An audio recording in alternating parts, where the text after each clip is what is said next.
Et oui, tous les premiers vendredis de chaque mois, Estelle, le Bureau fédéral des statistiques, qui dépend du ministère du Travail, publie effectivement les chiffres de l'emploi.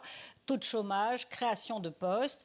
Les présidents américains ont l'habitude de s'en servir quand ils sont bons pour vanter leur politique économique ou de ne pas les commenter quand ils ne sont pas bons. Or, les statistiques d'hier montrent un net ralentissement des embauches aux États-Unis. Ça n'a pas plu du tout à Donald Trump, qui lui a eu une réaction radicale. Il a carrément limogé la responsable de ce bureau, Erica McEntire, l'accusant sans preuve d'avoir falsifié ces chiffres, de les avoir revus à la baisse pour lui nuire et pour donner une mauvaise image des Républicains. Il l'accuse même d'avoir gonflé ces chiffres dans le passé à la faveur de Joe Biden. Le président démocrate l'avait nommé à ce poste. Jusqu'à présent, Donald Trump ne s'était pas plaint des chiffres qui étaient plutôt bons, plutôt en sa faveur. Mais donc là, il a décidé de limoger Erica McEntire et de la remplacer par, je cite, une personne beaucoup plus compétente et qualifiée. Autrement dit, quelqu'un, dans le langage de Donald Trump, de loyal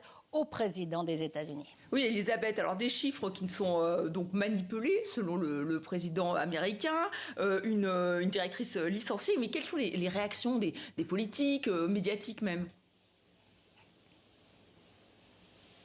Alors, côté politique, les démocrates dénoncent un acte de dictateur digne de l'ère soviétique, des régimes totalitaires.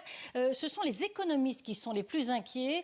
Ils ont peur d'une certaine défiance, que ça suscite une défiance dans l'opinion vis-à-vis des statistiques, notamment les chiffres économiques publiés par le gouvernement américain.